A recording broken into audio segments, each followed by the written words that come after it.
Hello guys, আবারও একটা নতুন ভিডিও নিয়ে আমি চলে আসলাম। আমার মেয়ের ড্রেস দেখে তো বুঝতেই পারছো যে এটা ছিল ক্রিসমাসের ভিডিও। আর সবাইকে মেরি ক্রিসমাস, যদিও বা এটা ডেটটা ওভার হয়ে গেছে। তো যাই হোক, আমি খুব এক্সাইটেড ছিলাম যে আমার মেয়েকে নিয়ে প্রথমবারের মতন আমি ক্রিসমাসের দিন বেরোবো, কিন্তু সেটা যেন কিভাবে একটা স্পয়েল হয়ে গেল। তো কিভাবে হলো সেই গল্পটাই করি। আমরা বেলা থাকতে থাকতেই আমরা বেরিয়েছিলাম একটা চার্চের উদ্দেশ্যে। আমার হাজব্যান্ডকে জিজ্ঞেস করেছিলাম যে গোবরডাঙ্গায় কোনো চার্চ আছে কি না, তো ও বলেছিল হ্যাঁ। কিন্তু যখন আমরা ওখানে গিয়ে পৌঁছালাম তখন দেখলাম হ্যাঁ, খুব সুন্দর করে সাজানো ছিল ঠিকই, কিন্তু সেটা একটা গেট দিয়ে ঢুকে তারপরে মানে দেখে মনে হচ্ছিল পুরো একটা বাড়ি, সেই বাড়ির উঠোনে খুব সুন্দর করে সাজানো। তো সেটা দেখে আমার একটুও মন চাইছিল না যে ভেতরে ঢুকি, কারণ এটা একটা বাড়ির অনুষ্ঠান ছিল বলেই আমার মনে হলো। তারপরে আমি বললাম যে ঠিক আছে, এখন ঢোকার দরকার নেই, তাহলে চলো আমরা কালীবাড়ি যাই। কিন্তু কালীবাড়িতে এসেও দেখি মন্দির বন্ধ। সেখানেও খুব মানে আহত হলাম যে মন্দিরটাও বন্ধ।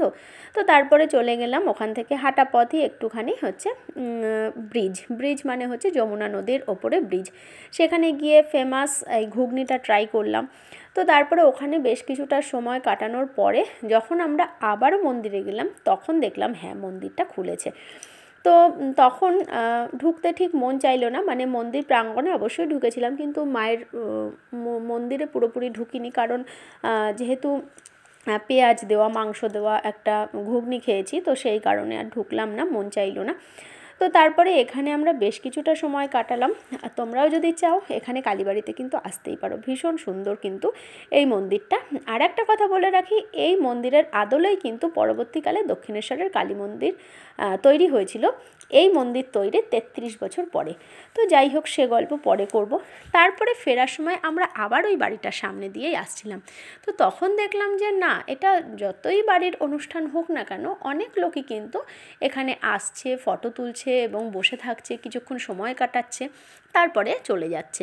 তো সেটা দেখে আমিও মনে বল পেলাম, ভাবলাম যে যাক, আমার মেয়ের ক্রিসমাসটা স্পয়েল হলো না। তো মেয়েকে নিয়ে গাড়ি থেকে নামার সাথে সাথে গান শুনেই ও নাচ শুরু করে দিয়েছে। সেই নাচ আবার পরে টেনে টেনে গাড়িতে নিয়ে গিয়ে তুলেছি, তারপরে সেই নাচ শেষ হয়েছে। তো ওর দেখা দেখি আরও দু একটা বাচ্চাও চলে এসে ওরাও নাচ শুরু করেছে। তো যাই হোক, আমার এই এই জায়গাটা ভীষণ ভালো লাগলো।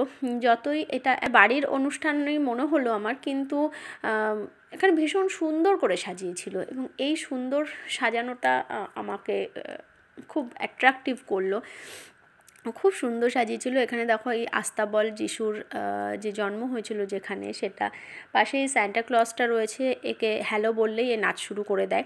তো এছাড়াও টুনি, বিভিন্ন ধরনের ফুল, বিভিন্ন কিছু, ক্রিসমাস ট্রি, এই সমস্ত কিছু দিয়ে খুব সুন্দর করে সাজিয়েছিল।